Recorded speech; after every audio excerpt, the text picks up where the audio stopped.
Of County Commission meeting of May 14th, 2024. If I could have the clerk do the roll call, please. Commissioner Barnett. Here. Commissioner Baxter. Here. Commissioner Bernard. Here. Vice Mayor Marino. Here. Mayor Sachs. Here, Commissioner Weiss. Here. Commissioner Woodward. Here. Thank you. we have a quorum. All right, if I could have Commissioner Weiss say the prayer for us and the Pledge of Allegiance, please.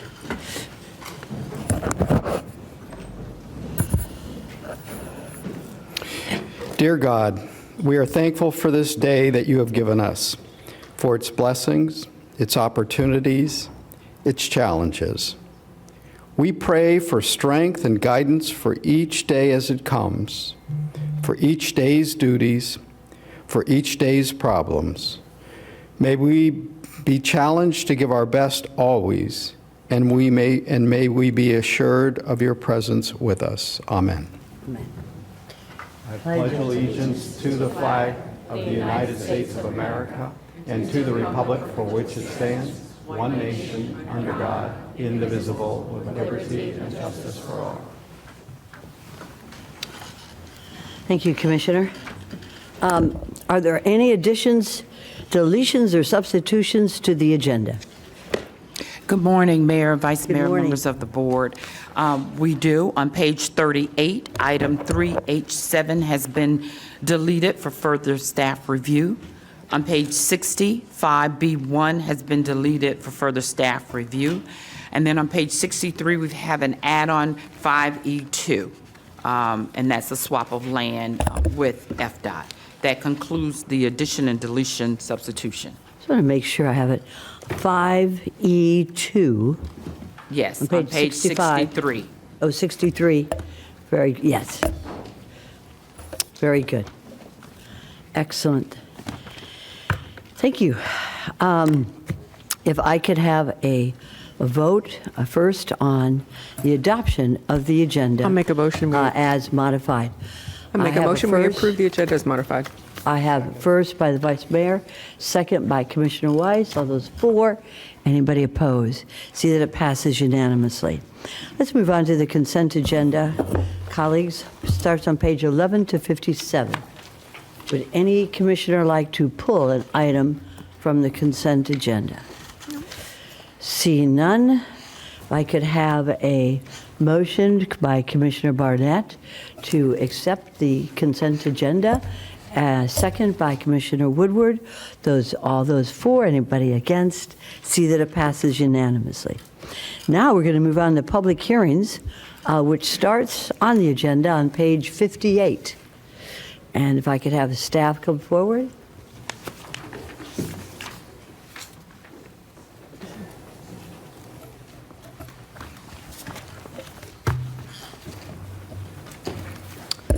Good morning.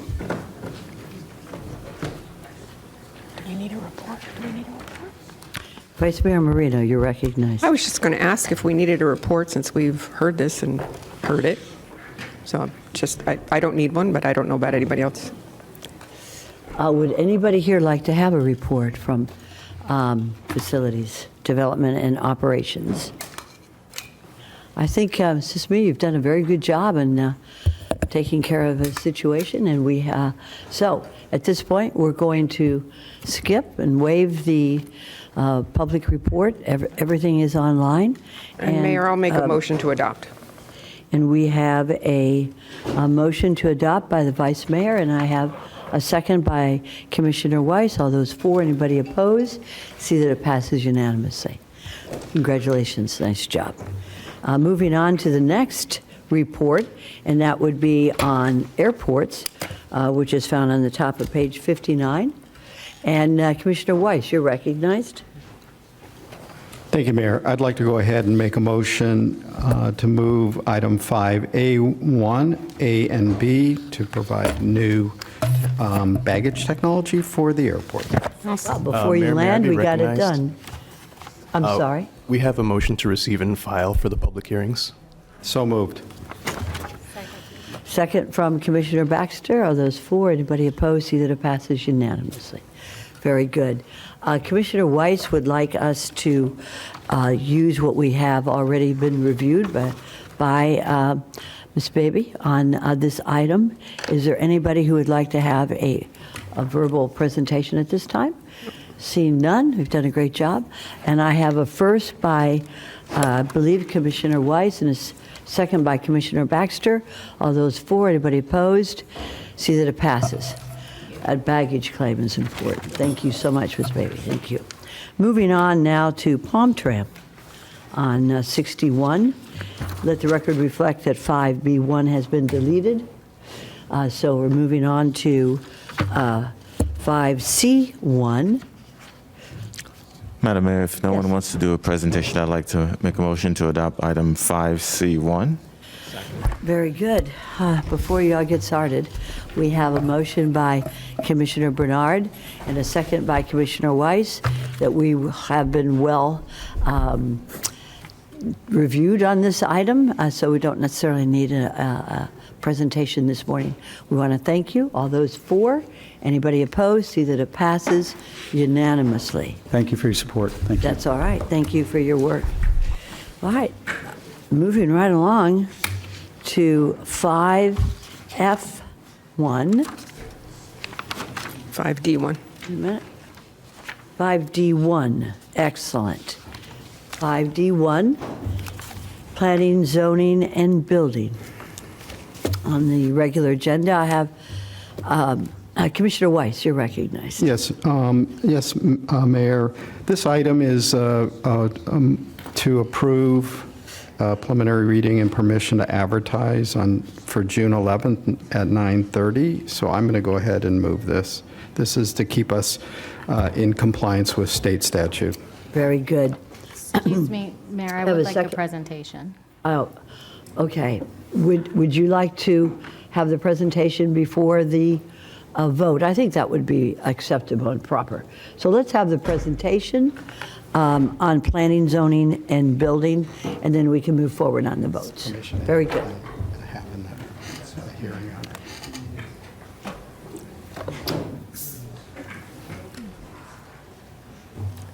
Good morning. You're recognized, sir. Good morning. Thank you, Your Honor. All right, so this is the adoption of the updated amendments to the 2023 Florida Building Code, which went into effect January 1st. So a little background, some of you heard this before, some of you have not.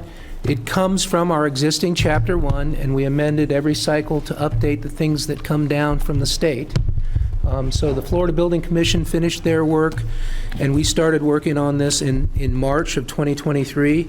It went to the Building Code Advisory Board of Palm Beach County, and then BOAF also did work on it, so we're trying to synthesize all the parts from 3 different locations. So would you just identify yourself for the record? I'm sorry, Doug Wise, building official. Very good. And is this a packet that we all have today? That's the PowerPoint that you have is in your packet. Excellent. Thank you, sir. So these are the changes, the highlighted changes that came from the state. Snow loads are no longer, they're outlawed. I don't know that we were enforcing them anyways because we didn't have them, but apparently maybe somebody thought they enforced them somewhere. There's a change to the alternate material and method language. We already had language that we had adopted previously, but they've added language. Fire sprinklers have been simplified a little bit. They're saying that a fire sprinkler contractor can now do the design. You don't have to get an engineer for that. If it's less than 249 head system, and so that's a little bit good. What else? So mechanical, electrical systems, fire alarm systems, now we don't even get a plan. So that's a little problematic for me. I don't understand how we're supposed to permit stuff without a plan, but that's what they're proposing. So that's what we're doing. So there it is. The contractor has to provide it on site. This is the timelines that came through like last year. You guys may remember there was some legislation that was very aggressive on building divisions, building departments trying to say the timeline to respond to and it worked both ways.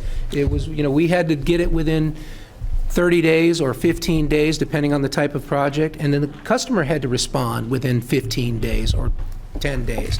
And that's problematic if you're going back to an architect to get changes to your plans. You can't do that in 15 days.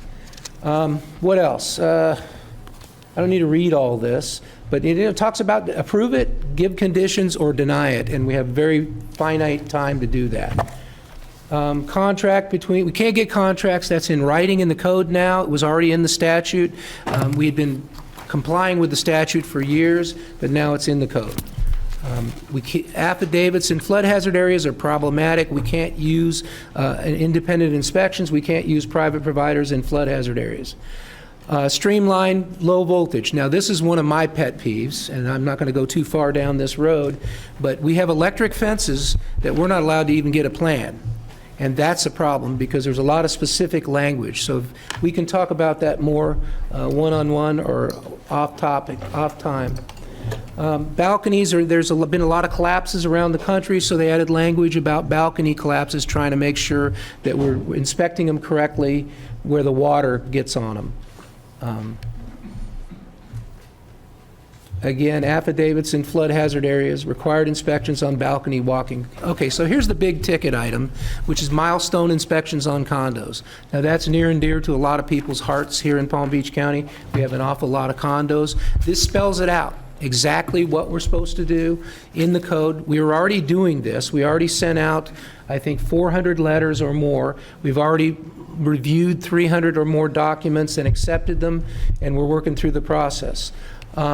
It's very specific about what the condo people have to do and what the building departments have to do. The only thing I would say is this is already obsolete. We're adopting it, and they're in the process of changing it. So welcome to Florida. like government. I love the Florida Building Commission. No sooner do they make up my mind than they're changing my mind for me. So there is in process a 26-page form that will be filled out.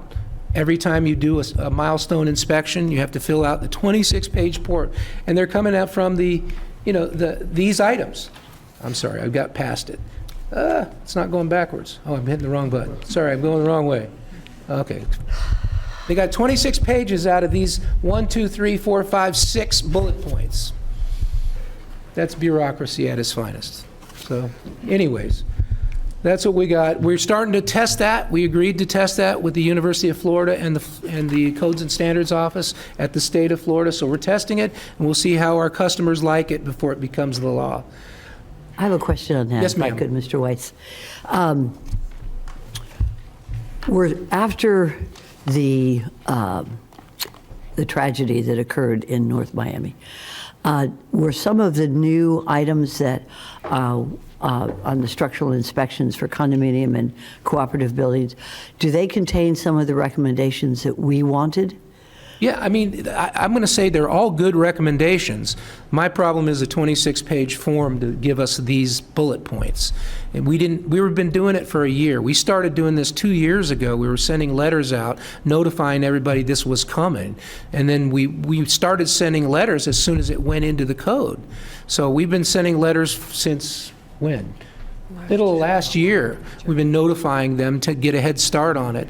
They already pushed it down the road 1 year for some people. It started out, it was due at the end of '24, now it's at the end of '25. So it has been a little bit of a moving target, but we're trying to stay ahead of it.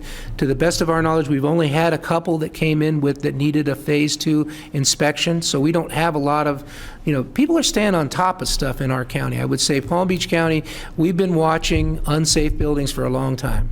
And anybody reports anything, we go out and do it. We have a whole team of code enforcement officers. They'll go out and they'll cite it and they'll bring us in if they need to. Right. Have you realized any concerns with HOAs or condominiums, cooperatives, with regard to keeping enough money in reserves in order to take care of these structural issues that we find? Yes, ma'am. That was an issue that was identified early on in the process when we were bringing, Richard Radcliffe helped us bring a focus group together. We met a number of times, and we met with them, and there were attorneys that were talking about how there's no reserves on them. So they created a thing, and it's in here. Well, it's not really in the code because it's not a code issue, but it's the Structural Integrity Reserve Study, a SIRS study. So all condos are supposed to have a SIRS study. And, they're supposed to make copies available to all their members and prospective buyers.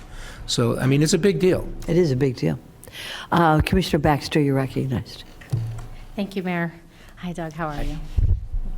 If, I know you skimmed over it very quickly. Would you mind kind of going back to, it looks like the part on affidavits provided pursuant to, basically on the flood hazard areas? Yes. And there's no page number on here, or I would say a page number.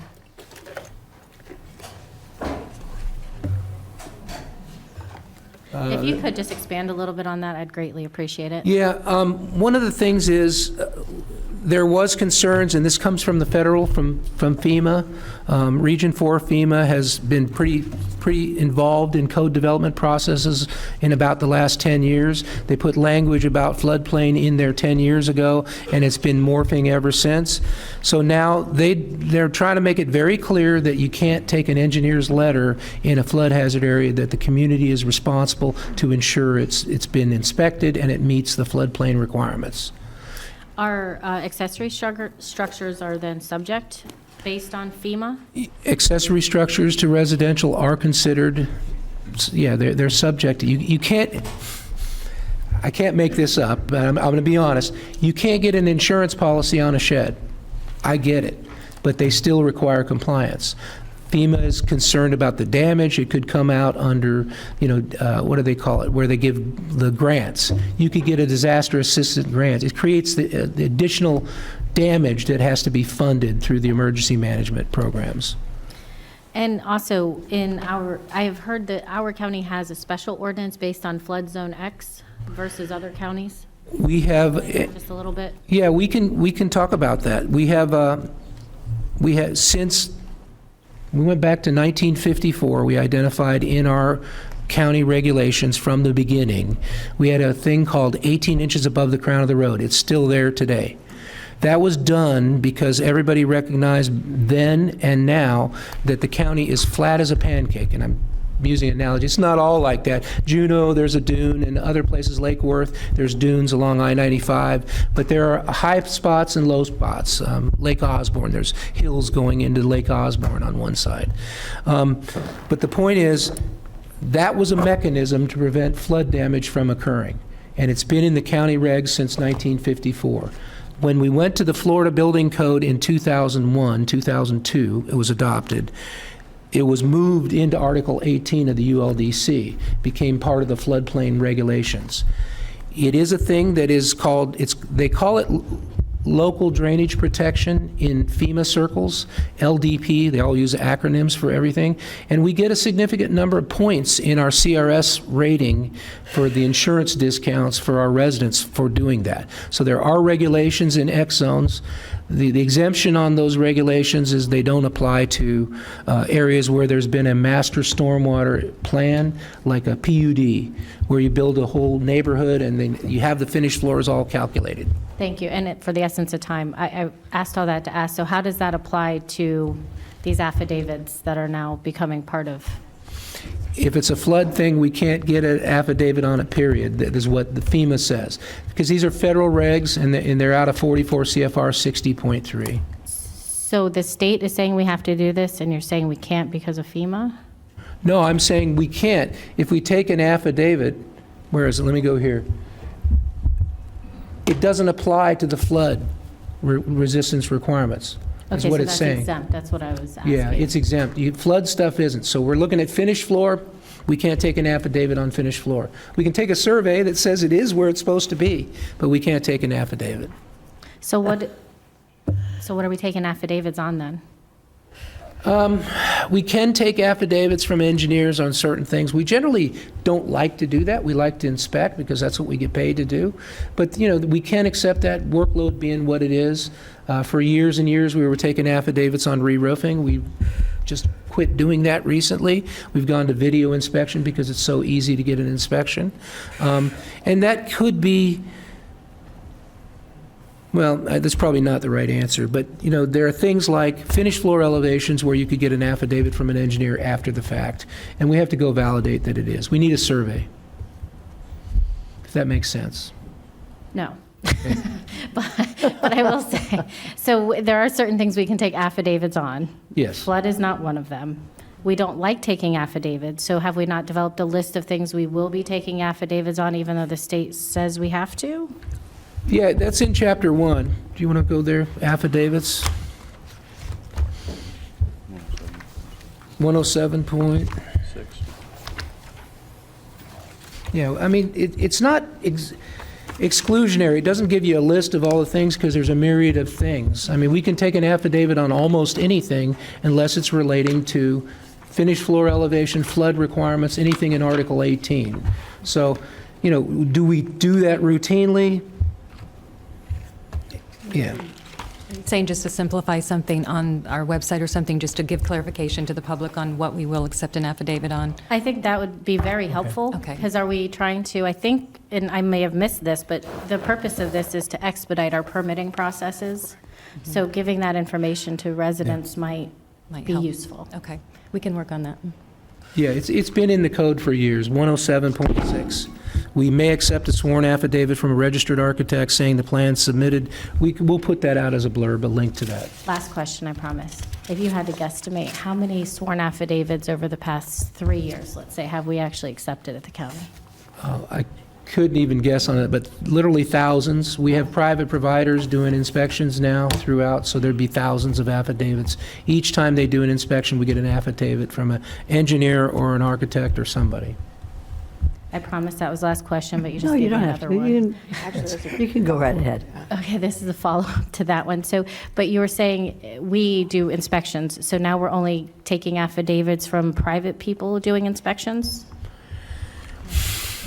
No, we'll accept an affidavit on anything except floodplain requirements. Again, it's non-limiting here. It just talks about it has to be an architect or an engineer or a building inspector, Okay, all but not in a flood hazard area. right, thank you. Okay, very good. May I? Thank you. Vice Mayor Marino, you're recognized. I guess the follow-up to that would be, of all the affidavits that we have accepted, have any proven to be false? Gosh. And the reason, no, the reason I ask that, don't shush me like that. We The reason audit I every- ask that is because now you're accepting surveys. We don't want affidavits out there if they are not accurate. And anybody can do an affidavit. I realize it has to be a certified inspector, but sometimes for speed and efficiency, an affidavit might be submitted. And I don't know if in follow-up or other inspections where the affidavit proved wrong. And so having a list of where you can and accept affidavits and not, I think it's really beneficial. Yes. Yeah, with the expansion of private providers, that's become abundantly evident. We have private providers that don't know the limitations of what they're allowed to do. And we do audits, but you can't certify your own work. I did a great job. Right? I promise, I did a great job. Certified. I think there's an inherent ethical conflict of interest there. Okay, you can go ahead and proceed, Mr. Weiss. All right, so we talked about that. Let's keep going. So we talked about the milestone stuff. We'll do more on that if you want on second reading. We can talk about anything you want. This is what they're supposed to do. It does say the BCC has the authority to adopt change timeframes. We didn't intend to do that. If you guys so wish, you could direct us to change the timeframes on this. We think we're giving everybody the maximum time that's allowed per the statutes. We didn't want to step in the middle of that. But they do have to do it within 365 days. What else did we do? We did the wind maps because we got a new ASCE 7 as part of this code change. So, and this was like a fun thing, but don't get fooled by these miles per hour because they're not the same kind of miles per hour like on your car. It really boils down to pressure calculations from the engineers. And so you got 170, 180, 190, 160. So I guess the point I'm trying to make is the wind speeds did change, but the pressures only moderately. And let's see, what else do I have? Oh, we did readopt, this is a readoption of Appendix Q, the tiny house piece. We did, 5 years ago or more? Some may recall that. So that was on the books already. We just readopted an updated version because it has new standards in it. So the new standards will be available to anybody that wants to build a tiny house. Same thing with Appendix F, landscape irrigation. It does exempt reclaimed water uses and golf courses. All right, what else? So as I already stated, The Florida Building Commission already voted to remove the sections from Chapter 1. There'll be a pointer in Chapter 1 by this time next year, and it'll be in the existing building volume, which everybody thinks is where it is, and it's going to be expanded. As I said, there'll be a 26-page checklist. We're already testing the checklist, and the glitch amendments will be done by the end of this year. So, and this is the authority for what we're doing. In case anybody wonders, I don't really need to read that to you. If we do a technical amendment, there's additional requirements on that. And that should be in your packets. Okay, very good. Thank you. Anything else from the staff? All right. Any questions or comments from members of the board? I believe we already have a first in this. We have a first. Why don't we do it all over again, shall we? Okay. And this is a motion to approve this item. Do I have a first? So moved. So moved. Okay, from Commissioner Baxter, second by the Vice Mayor. All those for? Anybody opposed? See that it passes unanimously. Thank you very much for that very good presentation. Thank you. Okay. Now we're going to move on to 5E1. Mayor, I'll make a motion that we approve 5E, 1A, and B. Very good. The clerk would reflect that we're going to waive the presentation, and there's a first by the Vice Mayor, a second by Commissioner Weiss. All those for, anybody opposed, see that it passes unanimously. Right before you all can sit down. We got that taken care of. Let me see.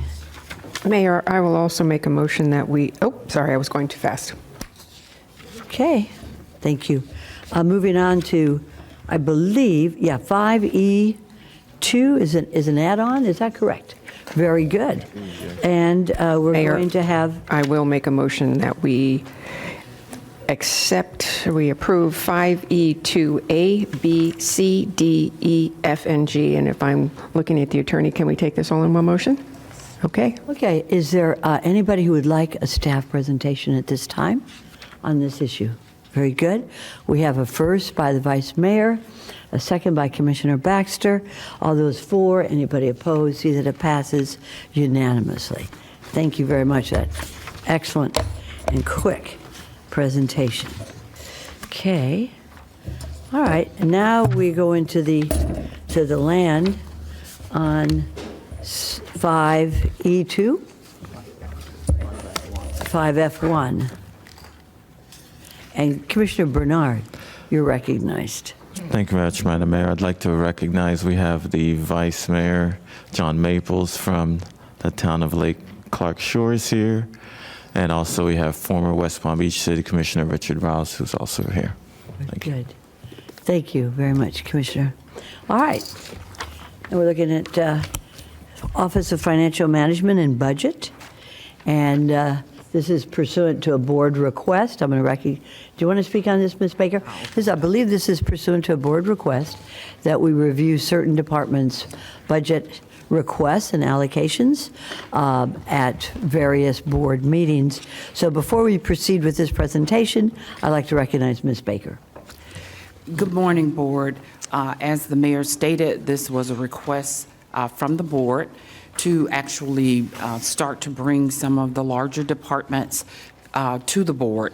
You have heard from the airport, libraries, fire rescue, and WUD so far. The items that the budgets you'll hear from today are community service, engineering, facilities, and public safety. Our programs that this board funds falls within our strategic priorities. And they were 6 strategic priorities, if you will recall. They were public safety, infrastructure, housing, and homelessness in the past, along with environmental protection, economic development, and substance use and behavioral disorders. You did, at our November workshop, give us direction to break out housing development and homelessness, creating 7 strategic goals. So as we have been going through our budget process, we want to ensure you that we have looked at your strategic priorities and our budgets fit within those strategic priorities. Our budget process began for the fiscal year 2025 with May 8th, County Administrator review. I just reviewed budgets going through it. June 1st, we received the property appraiser's preliminary property values. June 11th, we will do a budget workshop overview of the entire budget before the board. On July 2nd, an agenda item will set the proposed millage rate. On July 1, property values from the property appraiser will come in. So as usual, when it's that close, we have to do an amendment or provide you with that data just before. Because hopefully, our property appraiser has worked with us in the past, and as soon as she's able to deliver that information, she does. But this will be a tight fit for this year. And then on September 10th and 17th, you will hold 2 public hearings. The last one will be to adopt the budget. And so I'm going to now turn it over to staff.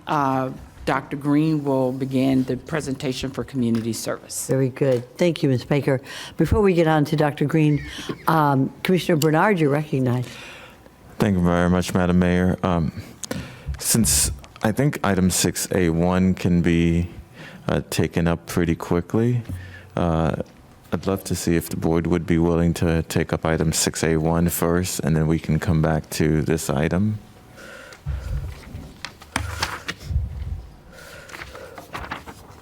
Does anybody wish to opine on 6A1 at all? Okay. Then why don't we have a vote at this time? I'm getting a stern look from the attorney. Is that okay? No, I think it's fine. We just need to vote Okay, of course. on the nominees. So I have a motion. Do we need a motion to reorder, or is it? Yes, and I Okay, think all right. that Commissioner Okay. Bernard has made that motion. It was seconded by Commissioner Baxter. All those for, anybody opposed? See that it passes unanimously, so we're going to take that out of turn. Does anybody wish to have any comments on 6A1 before we take a vote? I see none. We have a first by, no, wait a minute. No, this is going to be a board appointment, and we're appointing 2 people out of 4.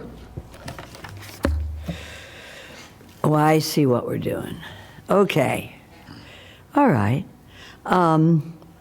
So this is on our nominees. And we have 2 public sector seats, and we have 1, 2, 3, and 4 nominees.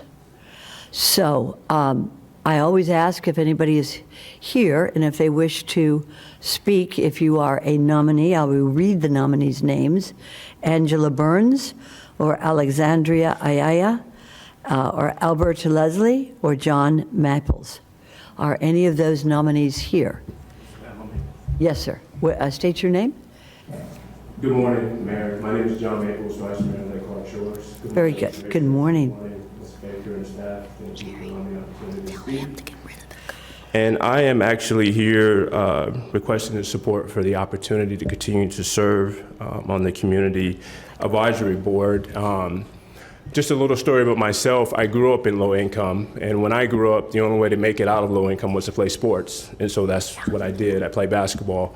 Got the opportunity to go to college, and I got my degree in computers. And from there, I jumped into finance, which I've worked for the last 16 years in the industry and have done well for my family. But the reality of it is a lot of folks don't know that there's other ways to make it out except sports. And so really I want to be an example, continue to be a leader, and hopefully encourage and provide hope and help some folks grow beyond just that one mindset or focus. That's the only way to make it outside of low income. So I'd appreciate each of your support and your vote.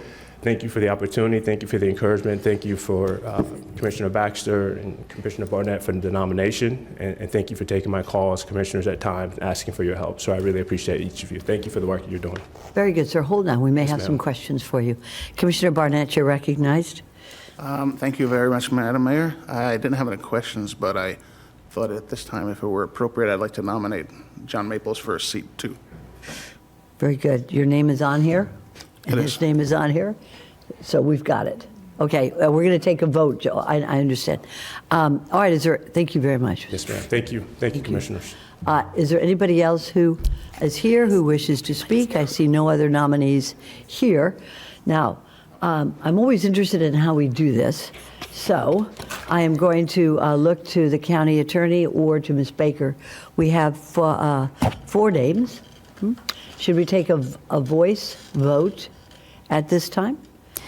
Yes, and I was thinking you might vote for 2 people, and then that way we would have the highest So votes we're for gonna have 2 to have a people. runoff or something. Right. Okay, so why don't we do that? Mr. Clerk, why don't you go ahead and call the roll, and each commissioner will vote for 2 people. Commissioner Barnett, John Maples and Alexandria Ayala. Commissioner Baxter, John Maples and Angela Burns. Commissioner Bernard, John Maples and Angela Burns. Commissioner Weiss, John Maples and Angela Burns. Commissioner Woodward, John Maples and Angela Burns. Vice Mayor Marino, I think it's a midpoint at this point. But I will go with John Maples and Angela Burns.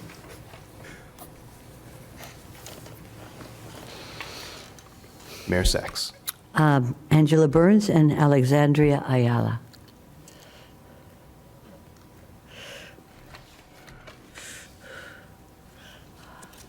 Six for Angela Burns,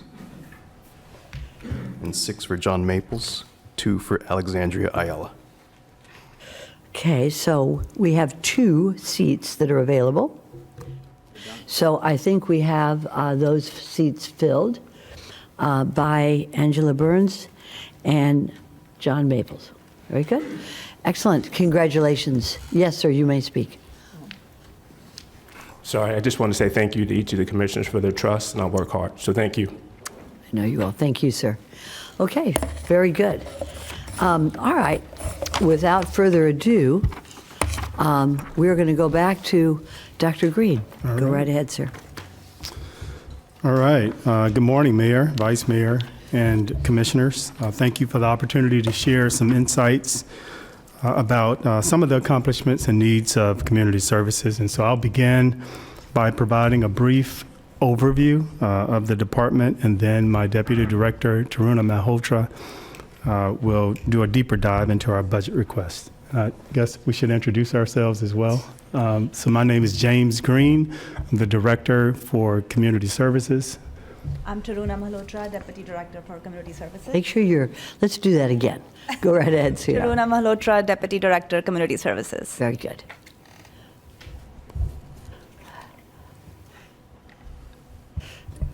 Tammy Fields, Assistant County Administrator. Good. Sherry Brown, Director of OFMB.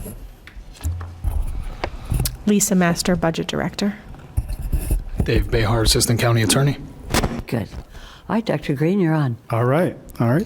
So this next slide provides a high-level overview of how the department is structured. Our administration, it supports all of the other programs and divisions within the department. It's comprised of our Finance and Support Services Division, Contracts Compliance and Program Performance, Strategic Planning, Research and Evaluation, Training and Professional Development, and Community and Volunteer Engagement sections. And so they support all of the divisions that are listed below. Our Human Services and Community Action Division primarily focuses on homeless prevention, homelessness, housing stability, employment skills training, and economic mobility. It also includes the indigent burial program for the county. And our Division of Senior and Veteran Services focuses on an array of services aimed to improve the quality of life of our seniors and veterans. And our Behavioral Health, SUD, and HIV services sections, they focus on really strengthening the system of care for individuals who are struggling with mental health issues, addiction issues and those living with HIV. The next slide shows our fiscal year 25 budget request. We had approximately a little bit over 1.1 million in supplemental requests this year, which we'll go into detail in subsequent slides.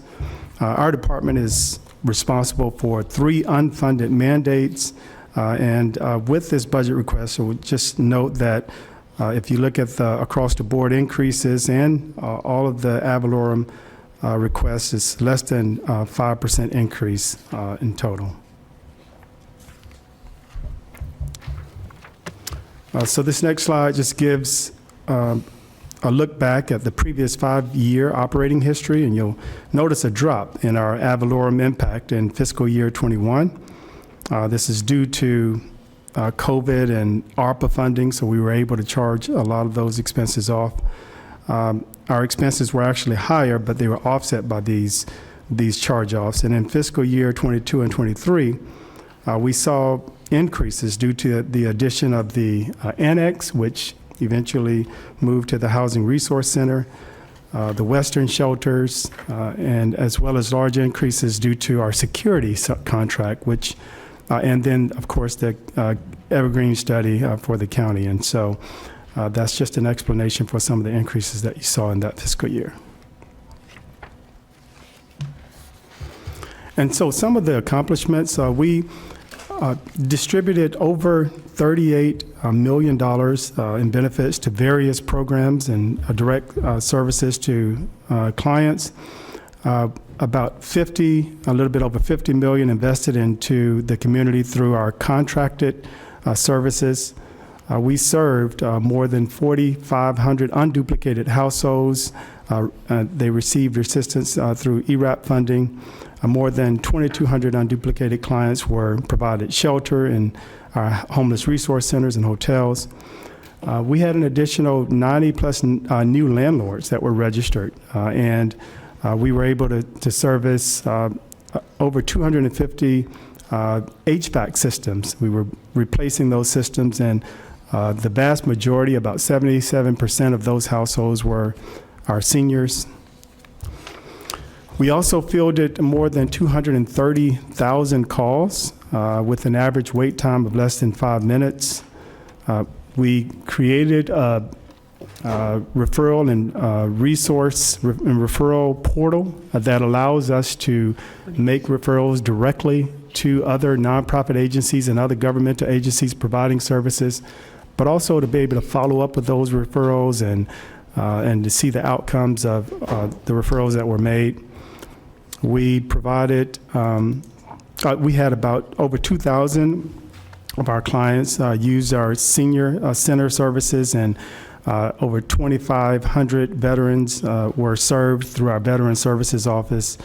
We had more than 285,000 meals that were distributed to our seniors who are in need, more than 422,000 hours of in-home services that were provided to our seniors. Almost 500 indigent burials were served, and then 84% of our clients who were served in our Ryan White programs, they were virally suppressed. And you should have received in your office either this week, if you didn't receive it late last week, a copy of our annual report. And so this gives you more details on the highlights for our department, and also the community investment portfolio. So it's a lot of demographic data here, a lot of highlights from the contracted services that we provide, and also the direct services that are provided through the Community Services Department. Thank you, James. This slide talks about our budget by division. Our administration request is close to $4 million, like James talked about it. This division includes all the contracting, fiscal, and then oversee of our financial assisted agencies program. Our behavioral health request is $2.7 million. It addresses a lot of contracts which we do in the community to address substance use disorders. The Division of Senior and Veteran Services operates 3 county senior centers and 2 adult daycare centers in the county. And then it also have the nutrition program for seniors, which includes home-delivered meals and congregate meals. We also provide case management for in-home services and then respond to adult protective services calls. We have a Veteran Services program which assists current and former members of the armed forces and their families with receiving benefits. Our request for our Senior and Veteran Services program is close to $14 million. And out of that $14 million, we received various grants close to $9 million that offset some of our cost. The Division of Human Services and Community Action provides workforce development, training, and job placements. It also provides emergency rental and utility assistance programs, and of course, our homeless support services are through this program. We are also overseeing 4 homeless shelters and also a lead entity for continuum of care in the community. Our request for this division is close to $33 million, and again, we received $7.6 million of grants to offset some of those costs. The Ryan White and HIV Services Program oversee grant funding for our HIV medical care of treatment and support services. And we also, this section also oversee the HIV Care Council Board. This program is primarily funded by grants, and we are requesting $10 million from this program. Our Financial Assisted Agency program provides grants to local nonprofits to help fill gaps in services needs through a competitive process, and we are requesting $14,605,000 for this 2025 budget request. I'm going to go over our supplemental budget request. So our first request is for the increase in our shelter contract. Gulfstream Goodwill operates all of our shelters. That includes HRC 1, 2, and our Western shelters. As the rest of the county has experienced, they are also seeing a large rise in the cost of serving county homeless residents. This program provides a variety of support services to persons, individuals, and families experiencing homelessness. We do provide case management, navigation, employment support, engagement, rapid rehousing, and permanent supportive housing to our clients. The program provides shelter for homeless individuals that have been vetted through a coordinated entry process. And currently, in our Lewis Center, we have 60 beds. Our HRC2 has 66 beds. And then in Western shelters, we have 18 units and 9 transitional beds. And we are requesting a $325,000 increase for our shelter contracts. The second request is a contract for licensed therapists for our homeless outreach teams. Of all the people enrolled in our shelters in Palm Beach County, 60% self-reported a mental health or a substance use disorder. People who are homeless face a higher risk of substance use disorders, mental disorders, trauma, medical conditions, along with employment challenges, incarcerations, and others. These 2 positions are requested to work in conjunction with our homeless outreach teams. The homeless outreach team of the county conduct direct outreach to homeless individuals at their location, engaging them in our programs and to identify their needs through trust building. While CSD maintains this highly effective in-house HOT team, we also collaborate with outreach teams from partner organizations like Lord's Place, City of West Palm Beach, and others. We did a pilot last year and utilized a partner agency for a mental health therapist and saw a higher rate of engagement. The overall response is that the integration of mental health with the HOT team has shown better results in helping with the client's needs and being ahead of their social services before they are housed. So we are requesting $185,000 in 2025 budget. This is a very small request for $50,000 for our senior center. Like I mentioned that we have 3 senior centers, and most of our senior center activities are funded through volunteer activities and in-kind, but we do need some additional dollars to cover for the supplies and then also bringing some additional programming for our seniors. This fourth request is for planning and implementation of 340B drug program for our HIV clients. This program is 100% grant funded. However, there is a requirement for maintenance of effort in this program. We are hoping to engage a consultant and get some technical assistance to see if we can take advantage of discounted drug prices through 340B, and if the potential of cost saving for this grant can be used to expand our core services. So we are hoping to engage in this work and see if we can expand into 340B pricing that will cover a lot of our expenditures going forward. Our fifth request is our financial assisted agencies program. We are requesting a 3% increase. Community Services Department has 4 strategic priorities from the board priorities: economic stability, housing, unsheltered residents, and substance use and behavioral health. These are aligned with the Board of County Commissioners' strategic priorities. So we are requesting 3% increase. That will go in the cost of living increases. Then also the money goes into CQM projects, which is continuous quality improvement, so that the programs we are funding are more effective and efficient. James mentioned that we have unfunded mandates, and that's included in our 2025 budget. We have an unfunded mandate of Healthcare Responsibility Act, which has a budget of $39,000. We have an indigent burial program where we served close to 500 clients last year. Our request is for $200,000. And then our Veteran Services program is covering our navigators for $429,000. This last slide is our positions.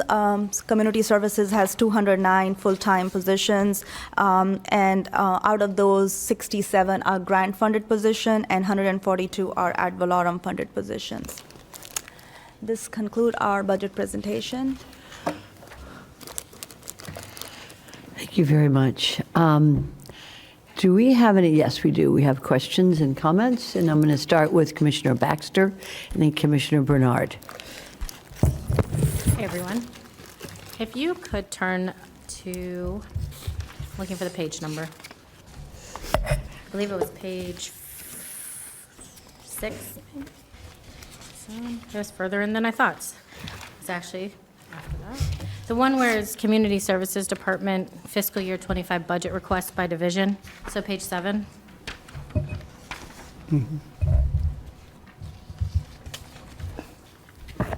Couple questions for you. Do we currently know in Palm Beach County how many people are suffering from substance abuse and or behavioral health issues? We have an estimate of people who are utilizing our services and on our wait list. I don't have those exact numbers, but I could certainly get those to you. I mean more generally than who's just using our services. Right. I mean, we have over 1.6 million people in Palm Beach County. Right. Do we know what percentage of those are suffering? I don't think so. I don't think we have that number. We can certainly look into estimating that. What we would do is look at like calls coming in from 211 or from other sources that are requesting those types of services, look at, who we're servicing, our wait list and things of that nature, and maybe look at some research. And my concern with that, because I think that's a great place to start, but my concern with that is there's so many people that have no idea about what we do. There's a lot of people that don't even know about 211. I personally didn't until I came here. So it's a huge problem of people actually knowing about all these programs. So I don't want to limit it to just the people who know about the programs. Right. And the reason I ask, also under the revenues, I noticed that we haven't discussed yet the opioid settlement dollars. Is that potentially where that would go? Ms. Baker, you're recognized. Yes, Commissioner, to answer your question, we will be bringing, our goal is to bring this back to you no later. Our goal is to bring it back to you next week, the opioid settlement. There are a few kinks in it that I will be speaking with the group to make sure that we're all on the same page and not necessarily rush it. So there is a possibility it will be in June, but we're going to try to make the 21st date. I appreciate that. And if you don't mind a follow-up, Mayor? Oh, go right ahead. My concern with looking at this chart overall was, we all know what's coming with the homeless, and not being able, we'll leave that at what that is. We all know what it is. But this could be a huge impact on preventing them from having a lot of homeless individuals out there, which would be another tier or another leg of an overall solution to that problem. And I find it disproportionately the amount going towards it as compared to all of the other things we have listed. And so that was kind of my concern, is if we're trying to help our community and help the homeless population and help, how do we get to these numbers? If I'm understanding you correctly, you're saying that our investment in behavioral health and SUD is low compared to the need, and it affects all these other things.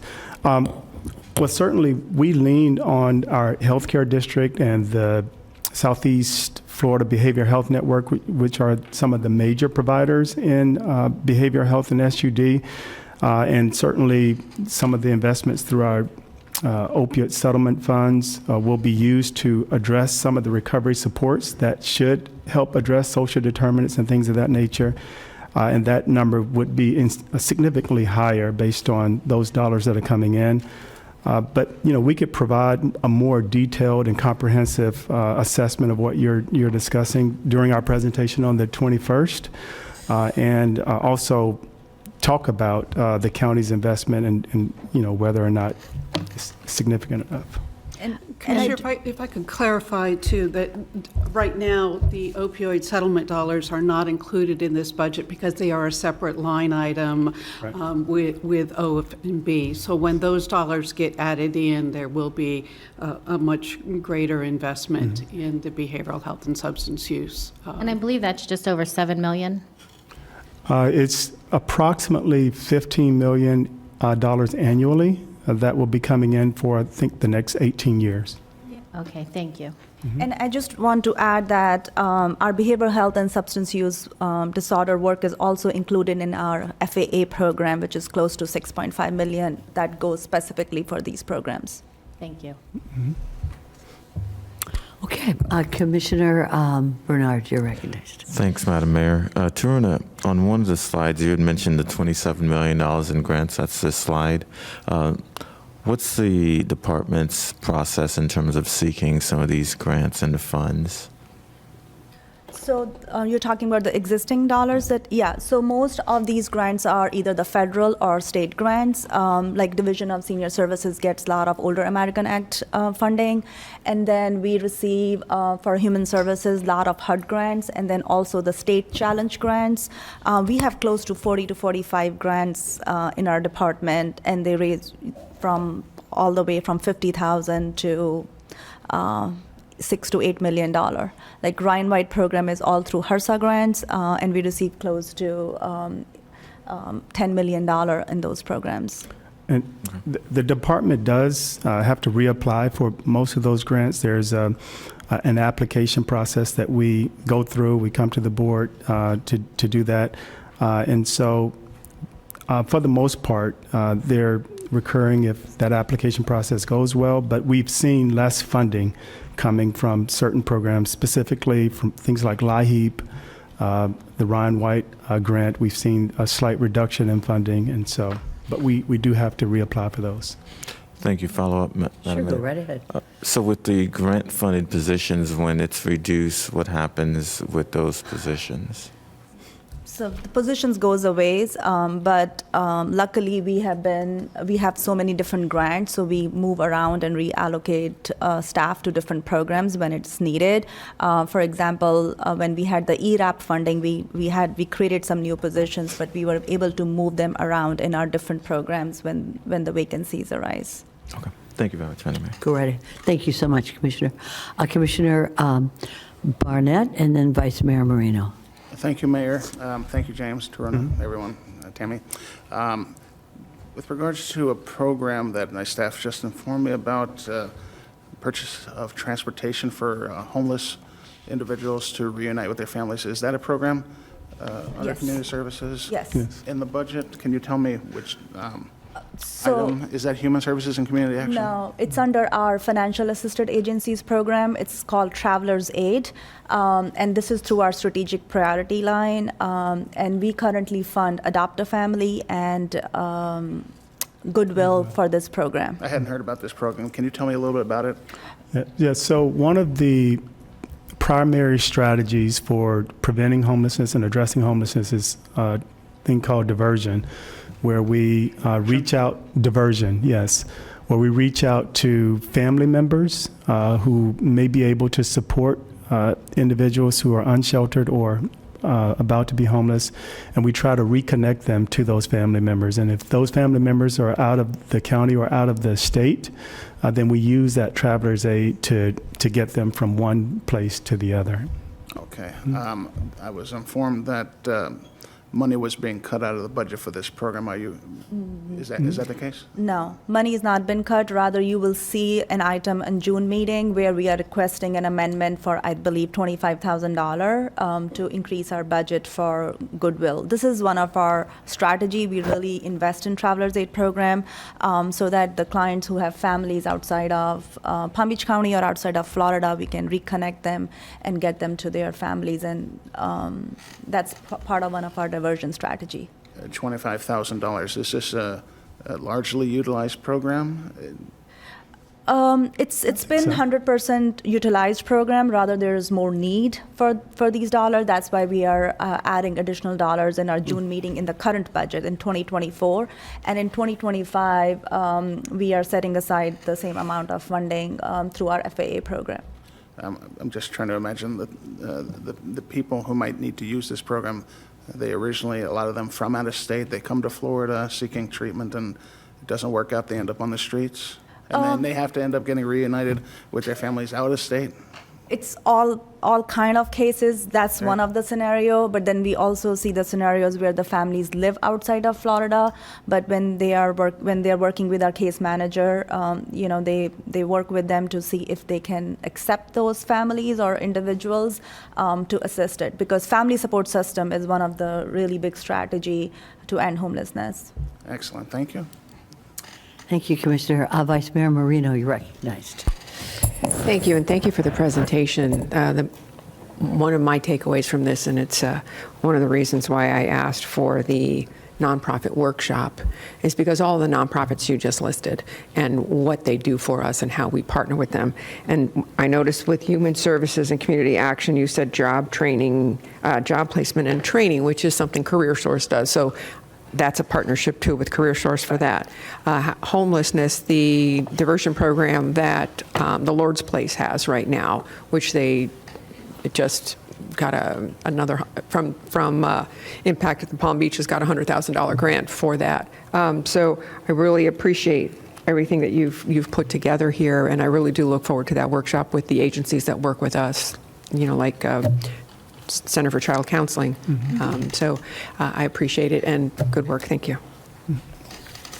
Commissioner Weiss and then Commissioner Woodward. Thank you, Mayor.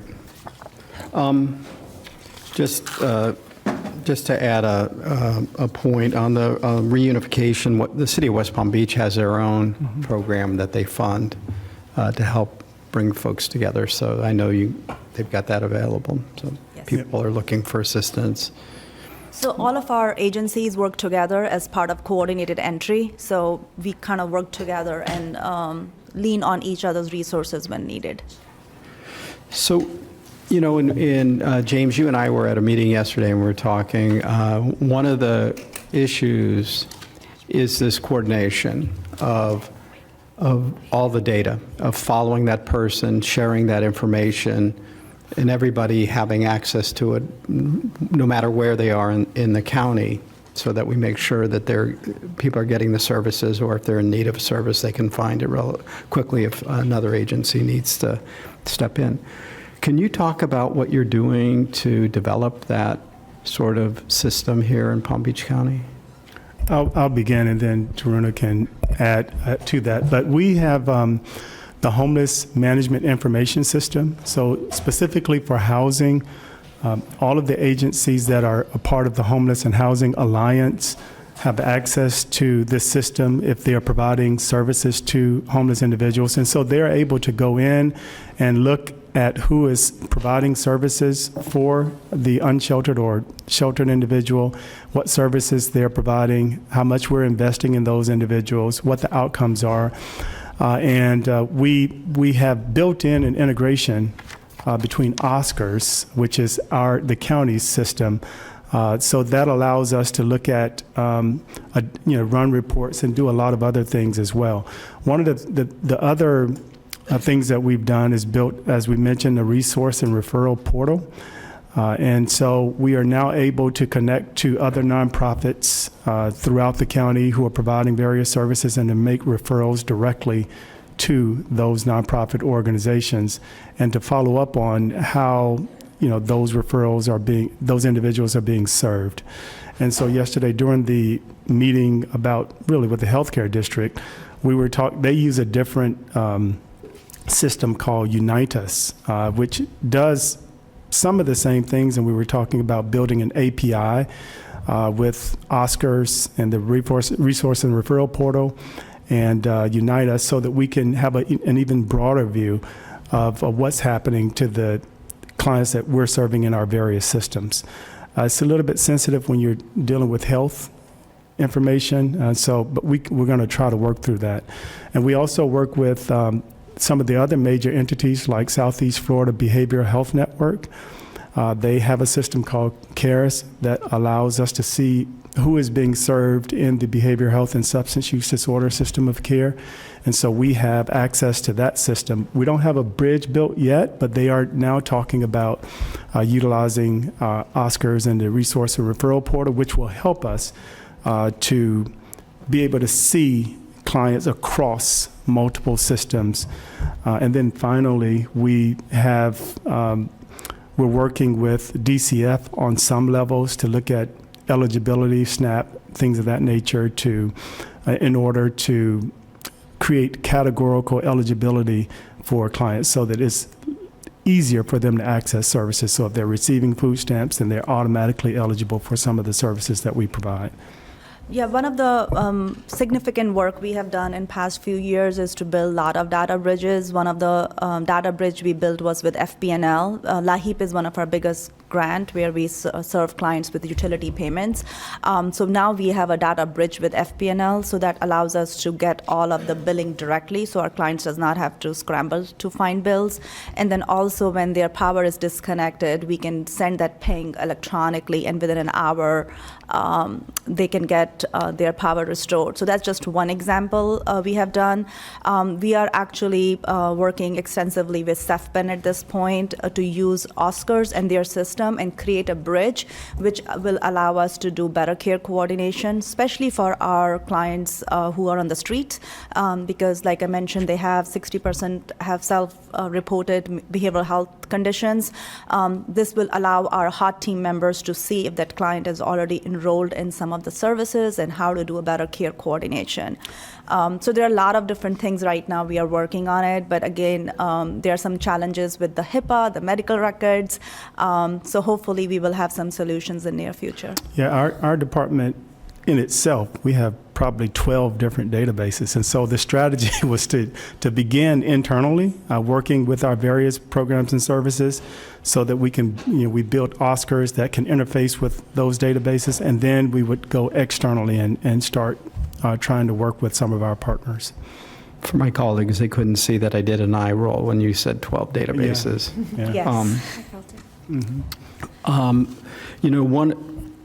In discussions I've been having with providers and so forth is this need, though, to, I guess, have a more robust system that is real time, that shows the availability, whether we're talking about treatment beds, whether we're talking about housing, whether we're looking for a recovery facility, and that they, and law enforcement has access to it, and folks that potentially are interacting with people who are in need of these kinds of services, and that, that we have that ability, because one of the challenges, I mean, I'm sure it's not news to you, is that there may be a facility available, but nobody knows which one it is at that particular moment in time. So we may have capacity somewhere in our system,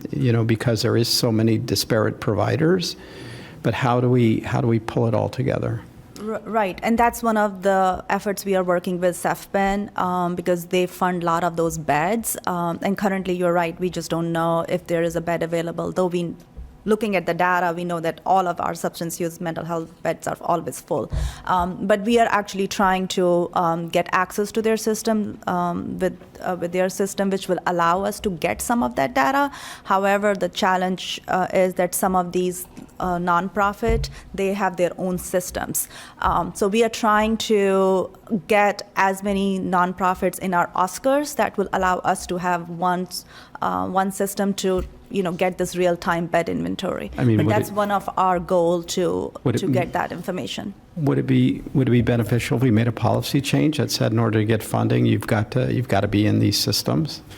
Yeah, well, we don't. A lot of the for-profit providers we don't necessarily fund, but we could certainly look at our financially assisted agencies and make some type of policy shift towards that. But I understand it's going to take time. It's not going to happen overnight. But I think the biggest advantage would be to figure out a way to access a lot of these new developments that have housing restricted units, and to figure out a way to identify when those units become available and plugging individuals coming out of our shelters into those units. So we have now real-time data on affordablehousing.com, which is a partnership with the private sector and it's integrated into our homeless management information system. So we can see those units that are available. We have dashboards to see what beds are available in our homeless shelters and things of that nature. But we need to build a bridge between our developers and these housing complexes that have these rent-restricted units, and figure out a way to get data on when those units become available, and maybe they reach out to us and we work to get people placed into them. So we took a baby step in our current NOFO, the one which we are doing it for homeless, and you will hear that in July. We did actually put a requirement that all of our prevention and homeless dollars must route through Oscars. So this way, when we are getting these calls in our call center, which is 250,000 calls a year, we can see who has the money available, how many appointments they have currently, and how quickly they are able to assist. So all of those dollars from going forward, we will be able to see and get some real-time information. Okay, and then can you talk about, I know we had a medically assisted treatment facility up at JFK North.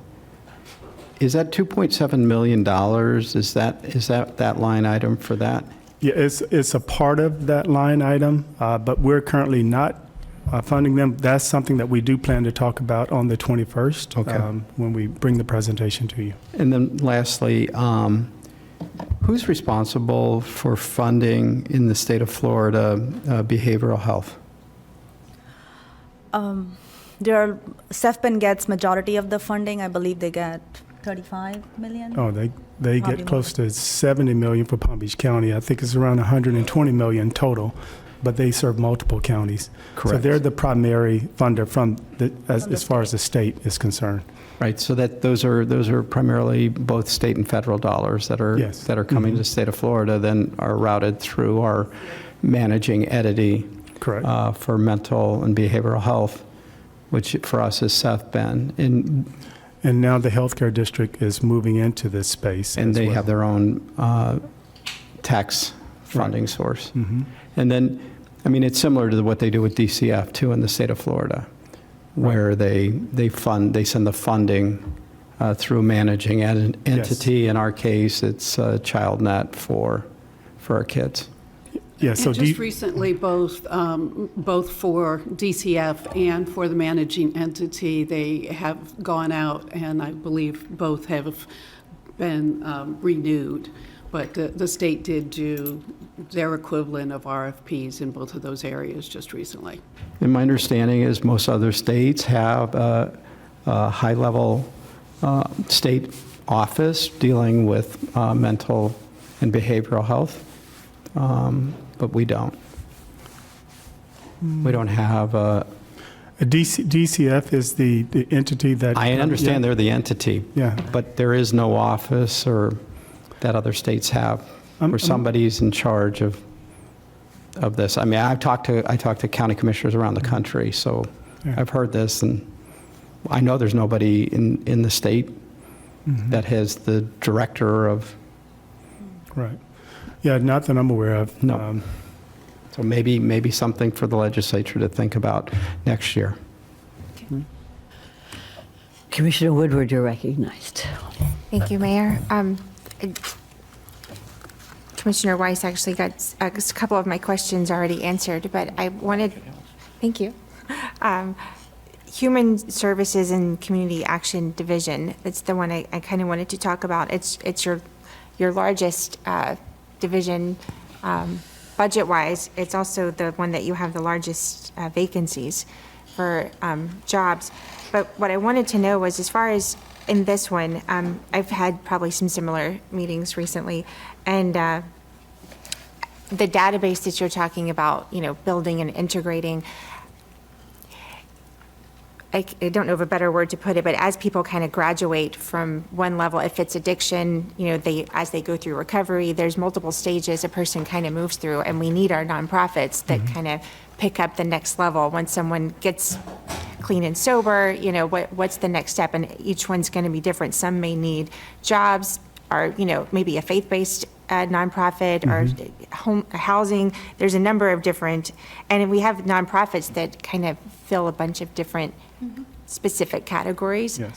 So as we build this out, I think it's important that we're, helping people move through the entire system that exists within this county, and however it gets to get them on board. I think a lot of them, some may not want to share their information or come onto ours, but I think others would be very happy to, just to help the person move to the next stage. And even we have what are they called, the FAR, the Florida FAR. the Association of Abuse Recovery Recovery, Residences. yeah, Yeah. the residences. And so, I mean, everything from, the person who's at JFK because they've just overdosed, all the way to the very end of it, getting them back into employment. Just, having that integrate, and it seems like we're kind of primed to be the one to help facilitate that. We just have to get the database up and whatever it is technology-wise to get this done. Yeah, and we're building the infrastructure for that. Part of what you'll hear on the 21st is how we're leaning towards a recovery-oriented system of care, where we're building out these recovery centers so that when they come out of treatment, they'll be able to continue to engage with us, and we can triage them to the necessary services and supports. We're also working very closely with our transitional homes or recovery residences. We are now contracted with them, where they can provide us with an assessment of where they are when they come, and then they do that assessment periodically, so that as we're providing them with these services, we're able to measure how they're progressing in terms of their overall wellness and resilience. And so that infrastructure is a lot of what we've been focusing on in order to keep them from going back into deeper levels of service.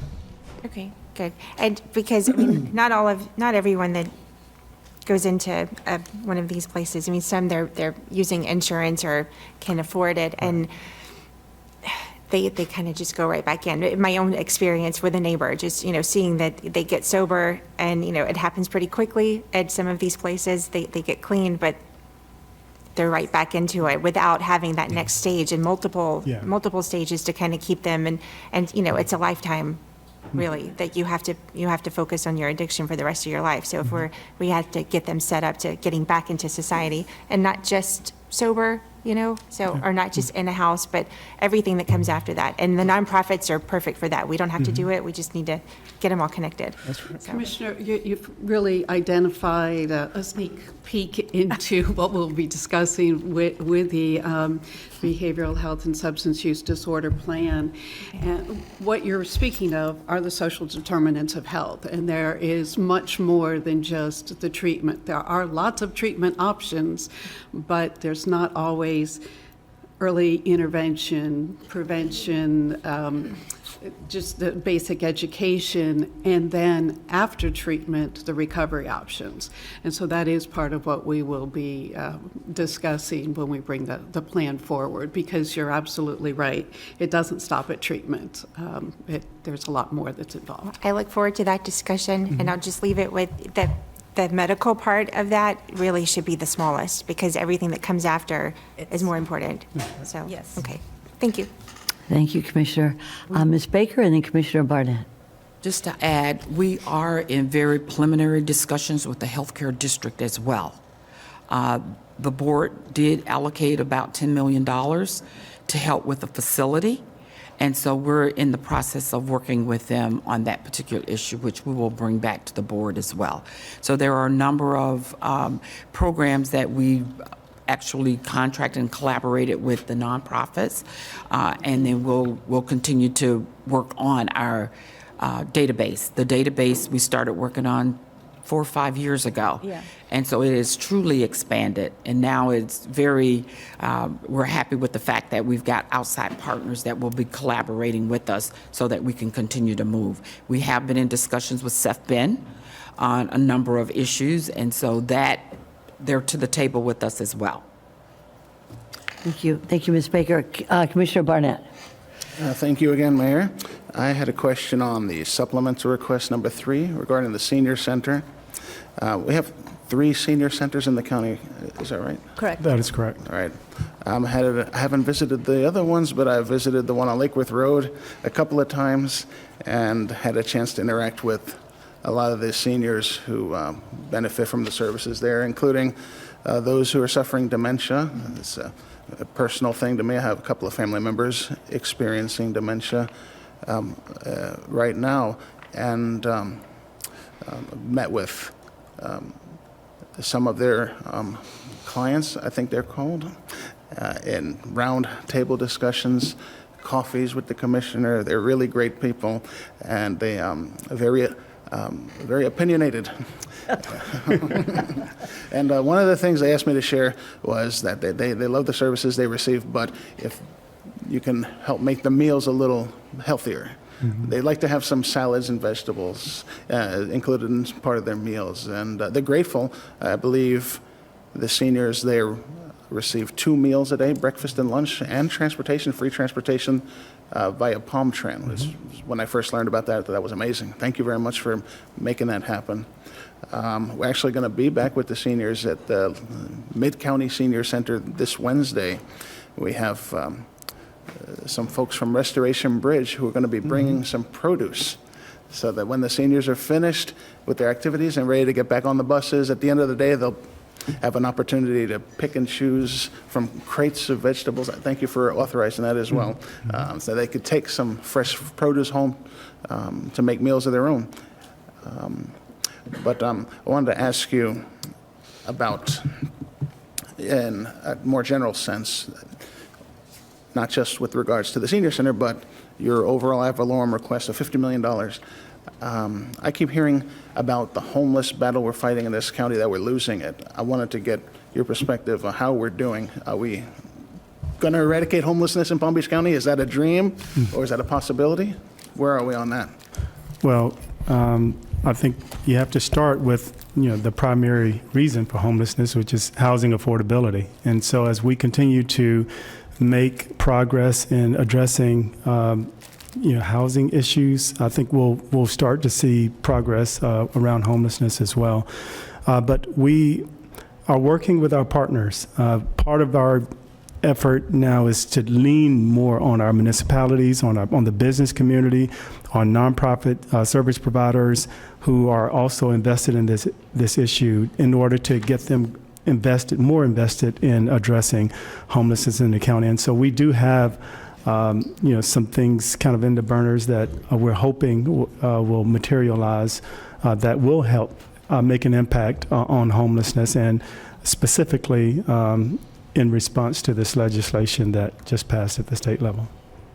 So I'm hopeful.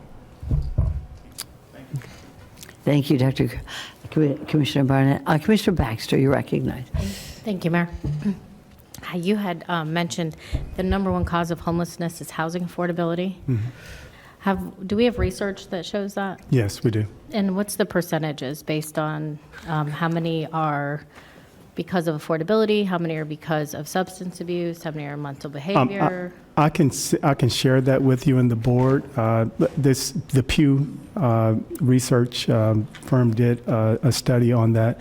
We, in our point in time count numbers, we also look at, those who are homeless and have mental health issues or have issues with addiction or HIV and things of that nature. But all of them have one thing in common: is they can't afford, the housing, or their housing affordability led them to homelessness, and so those issues are exacerbated by homelessness as well. How many of those, you're saying, so people that rented, maybe their rents went up? Yes, so we've seen, understandably so, with homeowners insurance and things like that going up and passing that off to the tenants. So to give you an example, in the previous point in time count, not the most recent, what we saw was about 70% of the individuals that we counted on the streets were homeless for the first time. We put some efforts into addressing those with lower barriers this past year. So there was only about 65% were homeless for the first time during this most recent point in time count. So those numbers are going down. But across the board, as we're talking to people, as we're looking at the requests for things like rental assistance, and as we're seeing restricted units go offline and things of that nature, we're continuing to have people struggling with housing affordability, and it is leading to homelessness. Evictions are beyond what they were prior to the pandemic as well, and so all of those things we're looking at and assessing. What about ownership? How many people had a mortgage? I don't know how many of those individuals who entered homelessness began with a mortgage. I would say, if I had to guess, it was a smaller percentage of individuals. We looked at some data in terms of people who have mortgages who were cost burdened, which means that they're paying 30% or more on their mortgage, of their income on mortgage, and that percentage was lower than those who were renting. I think we had about 58% of our renters were cost burden, which is a very high percentage, and then a lower number for those who have mortgages. And don't we already have programs that help fill those rental gaps? Yeah, the federal assistance that we got helped tremendously, but those dollars are depleting, and so we do have some ad valorem dollars that we've set aside to assist with rental assistance, but is obviously not enough to meet the demand that's out there. And so we're looking internally at ways that we can address that. Thank you. Thank you very much. I just have a couple of points. First, I'd like to recognize Senator Powell is in the House. Good to see you, Senator. Good to see you. Secondly, we are going, just sort of housekeeping, we're going to break at 11:30. We're going to come back at 1:30. Is anybody, is that okay with everybody? Very good, thank you. I think you're doing a great job, Dr. Green. Thank you. And I can say that not just being here with my colleagues, but you have helped personally about 5 people living in the streets or in their cars, personally. And I appreciate that very much. Because of you, so there are 5 people who are struggling, but at least not living in a car without a hookup. Secondly, I think before the June 21st date when you come back, I have a challenge for you. And the challenge is I want to know what kind of platform, digital platform we're going to have that will tabulate how many people we are helping. And this is what I've gleaned from my colleagues, how many people we have reached out to and helped. First of all. Number 2, I want to know what the nonprofits, which nonprofits are our true partners and I mean true partners. I hear about the Lord's Place, Goodwill, Adopt a Family. I want to know if we give them money and what they are doing for our people here in Palm Beach County. You don't have to answer that now, but I know this is number 2 of the challenge for your next meeting here on the 21st. We need to have a digital platform available so that we have data available to let people know that we are spending so much money on these issues. Who are we helping? Where are they? And how we are helping them. And that's going to be the challenge for the 21st. I know we have a point in time for every homeless person. We know how many homeless there are here in the county. I'd like to know, do we have that also for the cities? Are the cities cooperating with us in this issue? Also, with that in mind, landlord, we have a tremendously great program in the county with the landlord assistance. Do the cities have that? I don't think so, and maybe we can discuss that a little further as well. The grants, we talk about senior housing and helping the seniors. I'd like to know, as part of this challenge I'm giving to you for the 21st, Jewish Family Services, Catholic Charities, we have Veterans Services. I'd like to know, if you can, and we should, how much they are contributing to these, to these groups of in the county that they have been committed and they are soliciting funds to help. We cannot spend taxpayers' money unless we know where it's going and what partners we have with us. And I think that's notable, and it's time. It's time. And if we need to have a budget line for that digital work, then let's do it. But we have to know. And then my last issue is there is a policy in the United States that is a result of study from many researchers, and it was really gleaned from Europe, and that is housing first. Housing first. We have always had this policy, and I'm going to just ask you if this is something that you as a department espouse. There's always been a policy in this country. If somebody has a behavior problem, they have an opioid issue, or if they have a drug issue or alcohol issue, we try to treat that first, and then we find them a house. Well, this study that has so much research behind it is housing first as we treat the issue that has resulted in their being homeless.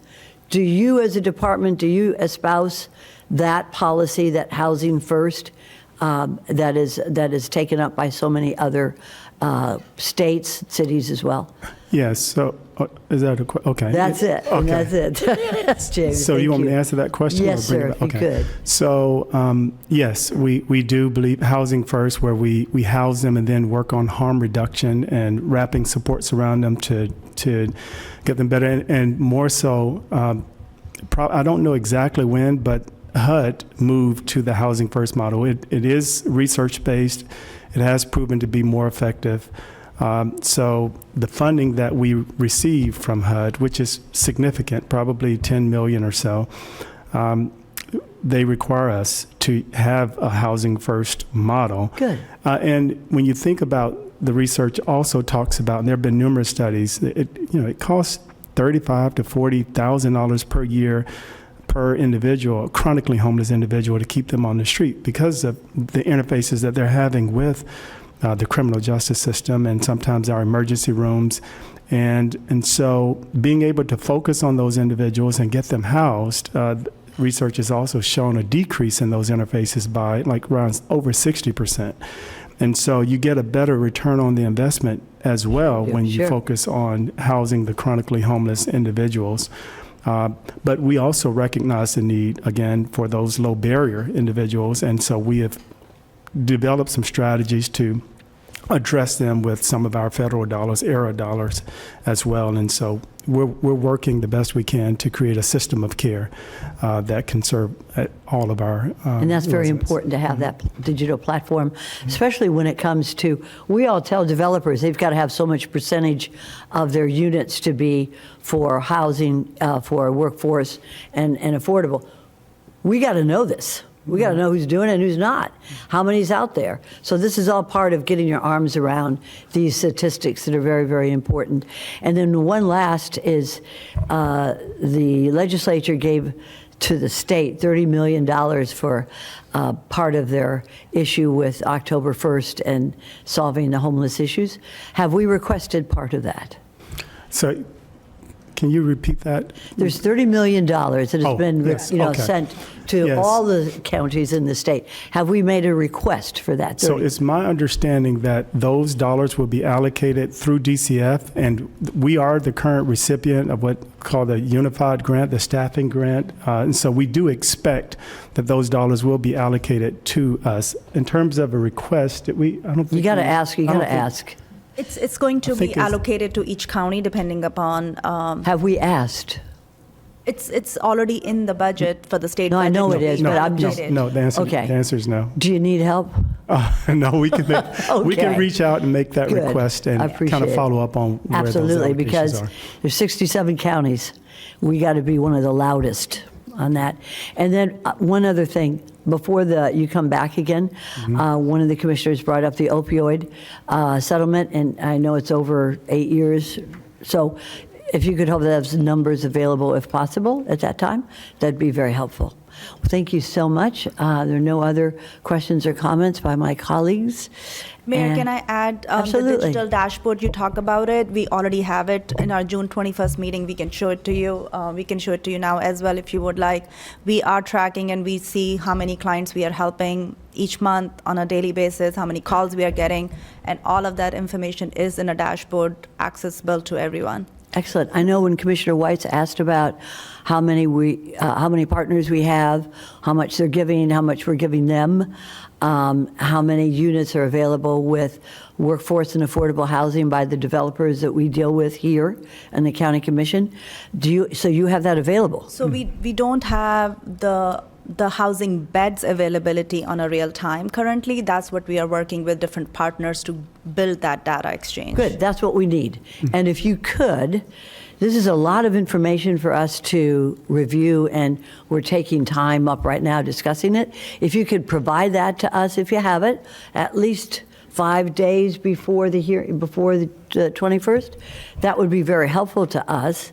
That way we can digest it and be prepared to have a healthy discussion when you come back. And Mayor, if I may, I know that you complimented me, but I want to just give shout out to my team because they're the ones that make it happen for me. And so Wendy Tippett and all of my homeless outreach team and case managers. Wonderful. They are wonderful. I want to make sure that I give a shout out Thank to you. them. Thank you, Jen. I heard that you were the one that went up to somebody, though. That's why, Okay. in a parking lot. And Oh, yeah. I, Well, that you know, happens too. that means, but you can't do anything without your team as well. I like that. I like that you don't just talk about it. As Lawton Charles used to say, talk the talk, you walk the walk, too. Appreciate that very much. Okay, if there's no other comments, do we at this point move on to the next? I think we have presented everything on here, and I know we have engineering in the House, engineering and public works. So if there's no other comments on this, we're going to move forward with our engineers. Mayor, We will be breaking at 11:30. I'd like to thank, James thanked his team. I'm thanking James because. Oh, yeah, he's And great. his team, because they're the people I call the weird hours of the night, weekends, holidays, they're all working. And I can't say enough about our hot team that actually are the people on the ground out there knocking on doors, going into areas that others would be afraid. But thank you and good job today. Thanks. Thank you, Ms. Baker. Okay, we're going to start this presentation, but we will take a recess at 11:30. So we can go ahead and proceed at this time. Mr. Ricks, state your name and you can go ahead and introduce folks in your panel. All right. Good morning, Mayor, Vice Mayor, and Board of Commissioners. I am David Ricks, the County Engineer, Director of Engineering and Public Works. This is the FY25 budget for Engineering and Public Works. With me is Deputy County Administrator Deputy County Administrator Patrick Rutter, Deputy County Engineer Joanne Keller, and Administrative Division Director Kenny Rapasan. And also I've got Liz Herman in the audience from the County Attorney's Office. Also with me, my staff, Steve Carey, my Assistant County Engineer, and Morton Rose, my Roadway Division Director, and Motasam Alturk, my Traffic Division Director. Now I'll have Joanne start the presentation.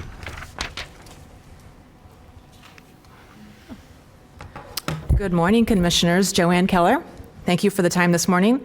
The Engineering and Public Works Department, referred to as EPW, prides ourselves on engineering infrastructure for the future. We use our core values to carry out our mission and vision.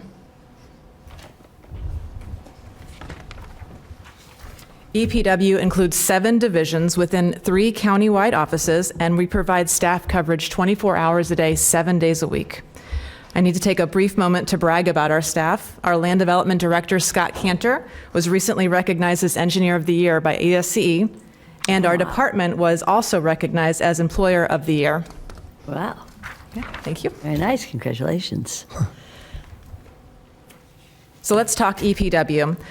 In 1985, the board created the 5-year road program, and since then, the county has built a robust roadway network. With that came not only the obligation to continue building for the future, but also the responsibility to maintain what has been built. We've increased our lane mile inventory by 200% since 1985, and now we maintain over 3,600 lane miles.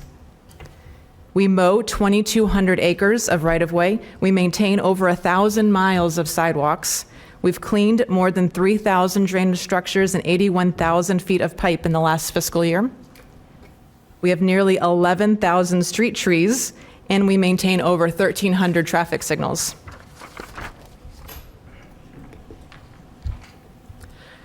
And our staffing profile is this. We have 475 positions with vacancies that are generally around 15%. And as with the other departments, we've experienced challenging and new hires, especially with our licensed positions like PEs and our trades positions.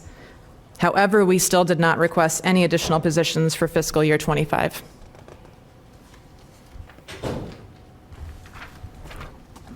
To assist with our hiring challenges, EPW's Administrative Services Division created a plan to improve the position marketing and hosted 2 job fairs. One was in October 23, and the most recent one was March 2024. We are pleased to say that they were a huge success. We had over 200 attendees in March, which led to 88 additional applications filed the next week. And at this point, let me turn the presentation over to Kenny. Thank you. All right, thank you, Joanne. Good morning, Mayor, Commissioners, and Administrator Baker. Again, Kenny Rampersad for the record. Here we show our operating with actuals from 2019 to 2023, as well as the 2024 adopted budget, the 2025 budget request with our supplemental requests, and the difference shown here in the last column is the difference between 2024 and 2025. Later in this presentation, we'll go into detail about each supplemental request you see listed here. But for now, this is just an illustration strictly of the financials for all of our divisions, as well as some of our other categories. In FY25, the General Fund and County Transportation Fund are ad valorem funded, whereas the Transportation Improvement Fund is gas tax funded.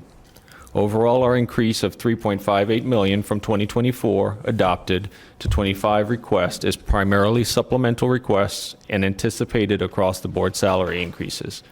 You may also notice that our actual expenditures have been gradually increasing.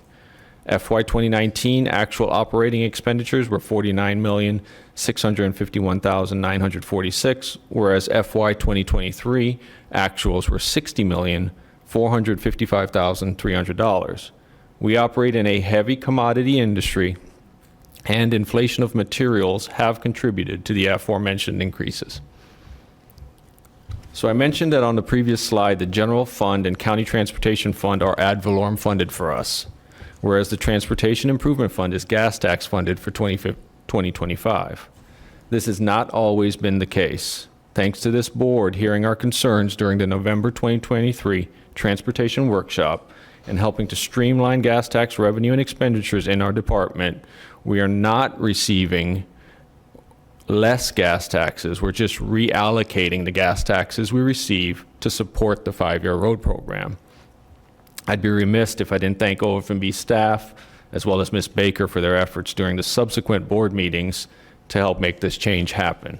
We expect these changes will allow us to create a more pay-as-you-go approach to funding our 5-year road program. So here's a snapshot of how the gas tax revenues we receive has been allocated to the 5-year road program. As you can see, from about 2013 to 2023, gas tax revenue allocated to the 5-year road program was about $10 million. Prior years, it had been as high as $47 million, but with the efforts and support I mentioned previously, we are now estimating to return those revenues to almost $39 million this year. So since we allocated all of our gas tax revenue to the 5-year road program, how are we funding our operations? Well, this slide shows you that because of these changes, the ad valorem impact is now increasing by about $27 million from 24 to 25, whereas gas tax allocated to operating is decreasing and all other revenues remain about the same. The gas taxes allocated to the operating fund for the divisions in the Transportation Improvement Fund, which directly support our 5-year road program. On the previous slide, I indicated that ad valorem was increasing about $27 million for operating in FY25. However, ad valorem also funds our capital improvement projects outside of the 5-year road program. Our ad valorem funded CIP projects increased to just over $28 million, which is about $20 million increase from 24 to 25. Overall, ad valorem funding for our operating and capital improvement projects is increasing by about $47 million. I'll now turn it back to Mr. Ricks. Thank you very much. Thank you, Kenny.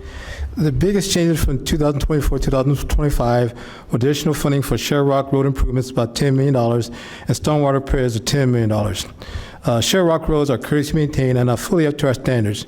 These roads have Share Rock millings and limited paving. This limited funding will start us along the journey to bring these roads up to our full standards. We have about 67 miles of these Share Rock roads. It'll take us 10 plus years to enhance that road area. And we still have the traditional milling and resurfacing.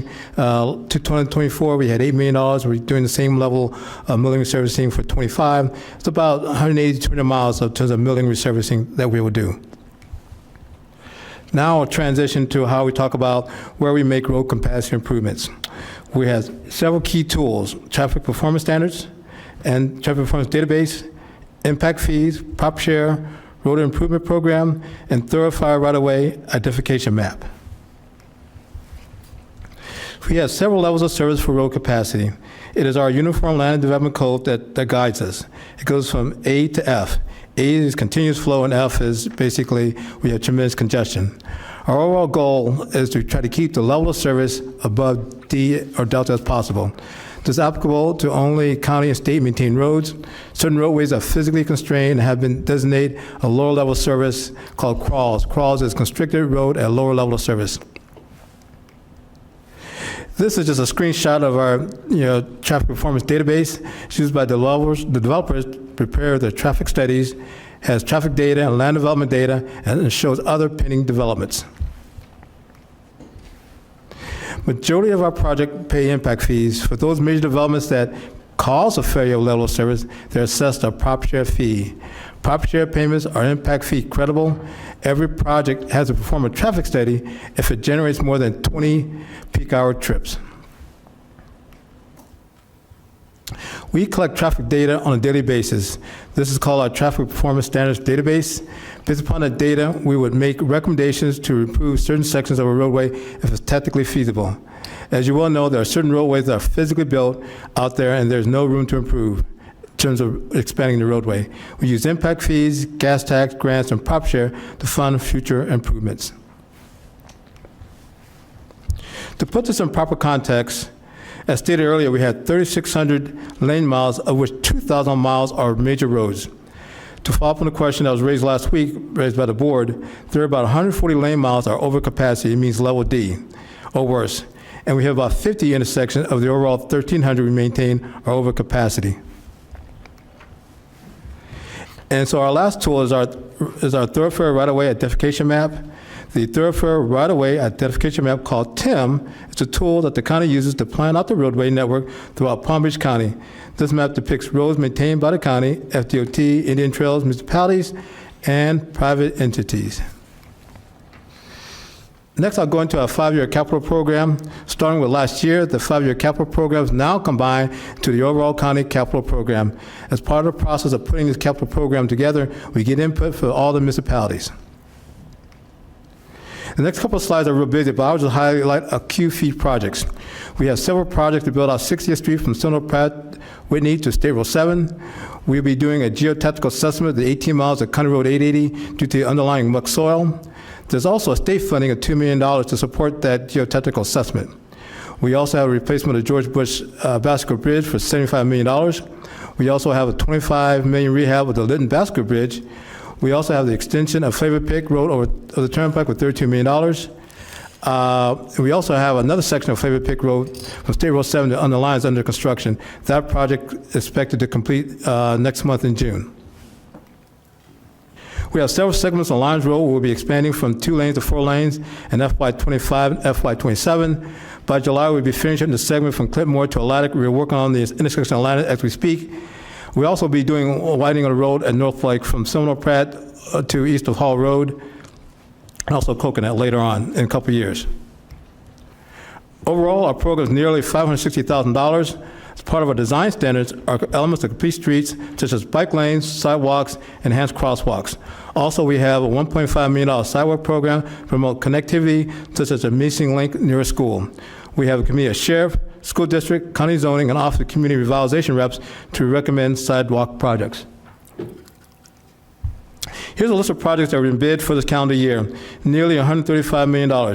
Several key are the Australian Avenue project for $38 million, Panel Bridge rehab for $9 million, road expansion work on Florida Mango for $9 million. We have a $15 million bridge replacement project at County Road 880, and we have several intersection improvement projects. With the support of the Board of Commissioner and Administrator Baker, we have a robust stormwater unit with 23 positions and 27 pieces of equipment. We have a constant challenge in keeping up with our stormwater infrastructure. As you can see, the projects listed in green have been completed, and several of those were emergency for a total of $3.5 million.